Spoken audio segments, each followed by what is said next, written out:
Hello friends, welcome to traditional food kitchen. இன்றைக்கி நம்ம கிச்சனில் ஒரு ஹெல்த்தியான ஒரு ஸ்நாக்ஸ் தான் செய்ய போகிறோம். இது வந்து சின்ன பசங்கள்லேருந்து பெரியவங்க வரைக்கும் எல்லாருக்கும் ரொம்ப நல்லதுங்க, ரொம்ப ஆரோக்கியமானது. எப்படி செய்யலான்னு பார்க்கலாம். நாம் வந்து இந்த ஸ்நாக்ஸ் வந்து கருப்பு உளுந்தும் அதே மாதிரி ராகியும் தான் வச்சு செய்ய போகிறோம். இப்போ இந்த கருப்பு உளுந்தை வந்து நல்லா கழுவிட்டு வச்சுருக்கேன். இப்போ இதை இந்த பேனில் சேர்த்துடலாம்.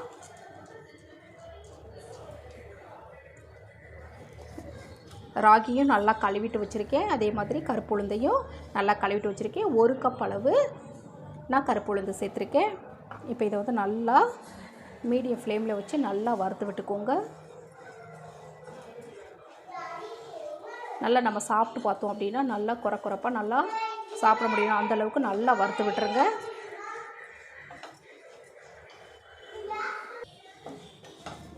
நீங்கள் கருப்பு உளுந்து ராகி ரெண்டையும் நல்லா கழுவிட்டு ஊரெல்லாம் வைக்க வேணாம், கழுவிட்டு கூட வெயிலில் கூட காய வச்சு கூட இது செஞ்சு வச்சுக்கலாம். இன்னும் கொஞ்சம் நல்லா வறுபடணும்.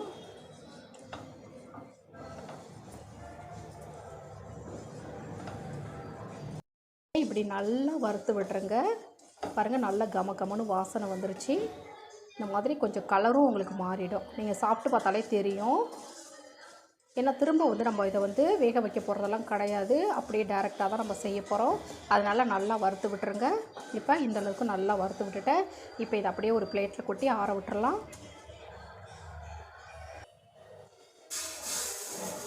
இதை அப்படியே ஆற விட்டுறலாம். இப்போ அடுத்ததான் அதே கப்பால் 1 கப் அளவு ராகி சேர்த்துக்கலாம். இந்த கேழ்வரகும் நான் ஏற்கனவே சொன்ன மாதிரி நான் கழுவி காய வச்சுட்டு அதுக்கு பிறகு தான் நான் சேர்த்துக்கிறேன். இதுவும் வந்து நல்லா வறுத்துருங்க. ஆனால் கருக மட்டும் விட்டுறக்கூடாது. உங்களுக்கு வந்து உளுந்தை விட இது சீக்கிரமாகவே வறுபட்டுரும்.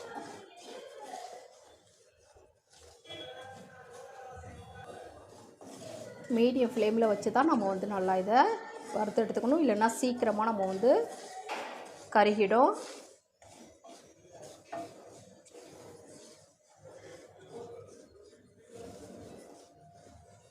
இப்போ இது கூடவே ஒரு 4 பாதாம் சேர்த்துக்கலாம். நீங்கள் விருப்பப்பட்டால் மட்டும் சேர்த்துக்கலாம், இல்லைன்னா வேண்டாம்.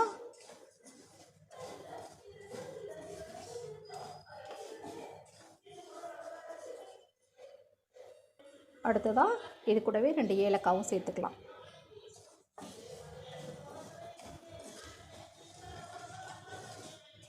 பாதாம்லாம் வறுக்கணுன்ற அவசியம் இல்லை. கொஞ்சம் சூடானது அப்படின்னா நான் உங்களுக்கு நல்லா அரைப்படும். அதுக்காகத்தான் நான் வந்து இதில் சேர்த்து வறுத்துக்கிறேன். பாருங்கள், கொஞ்சம் நல்லா கலர் மாறுது பாருங்கள். இப்போ நல்லா வறுப்பட்டுருச்சு. இப்போ இதையும் நம்ம உளுந்தோடு சேர்த்து நல்லா ஆற விட்டுறலாம். இப்போ இந்த உளுந்து கூடவே சேர்த்துடலாம் இதையும். இப்போ இது ரெண்டையுமே நல்லா ஆற விட்டுறணும்.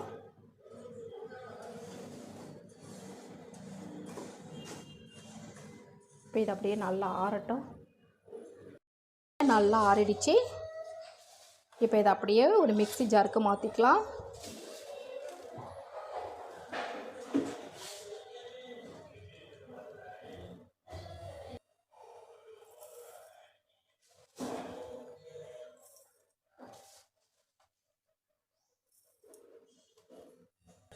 கொஞ்சம் அதிகமாக இருக்கிறதுனால நான் 2ஆக பிரித்து அரைச்சிக்கிறேன். ஃபஸ்ட்டு இதை வந்து நம்ம நல்லா அரைச்சி எடுத்து வந்துடலாம்.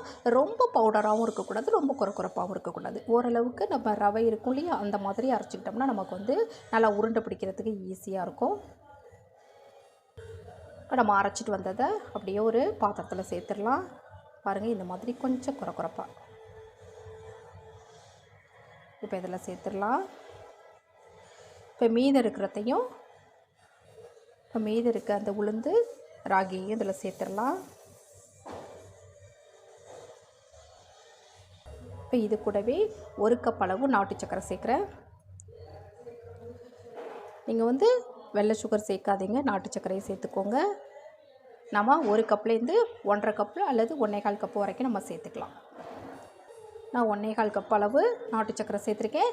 இதையும் சேர்த்து நம்ம இதில் அடித்து எடுத்துகிட்டு வந்துடலாம். இப்போ இதையும் இது கூடவே சேர்த்துடலாம்.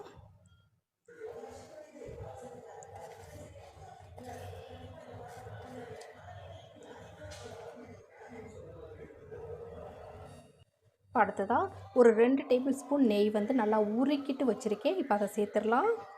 நீங்கள் வந்து அப்படியே சேர்த்துறாமல் கொஞ்சம் உருக்கிட்டு சேர்த்துக்கோங்க. சேர்த்துட்டு இப்போ இதை நல்லா கலந்து விடலாம்.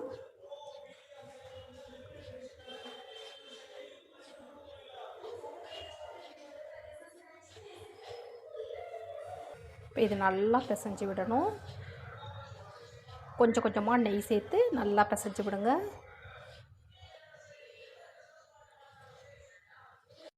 கொஞ்சம் கொஞ்சமாக நான் நெய் சேர்த்து நல்லா உருக்கிய நெய் சேர்த்துக்கோங்க. சேர்த்து நல்லா பிசைஞ்சு விட்டுட்டே வந்தால் இந்த மாதிரி நல்லா லட்டு பிடிக்கிற பதத்துக்கு வந்துடும். இப்போ இதை ஒரு தடவை நல்லா கலந்து விட்டுறலாம். இப்போ நம்ம லட்டு பிடிச்சிக்கலாம். கையில் வந்து கொஞ்சமாக நெய் தடவிட்டு அதுக்கு பிறகு லட்டு பிடிச்சிக்கலாம்.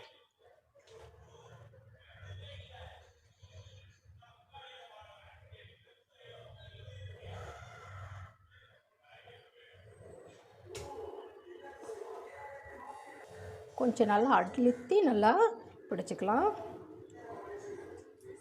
இதுலேயே நீங்கள் வந்து தேங்காய் கூட நெய்யில் சேர்த்து நல்லா நெய்யில் வறுத்துட்டு கூட சேர்த்துக்கலாம். ஆனால் ரொம்ப நாளைக்கு வச்சுக்க முடியாது, அதனால தான் நான் தேங்காய் சேர்க்கலை.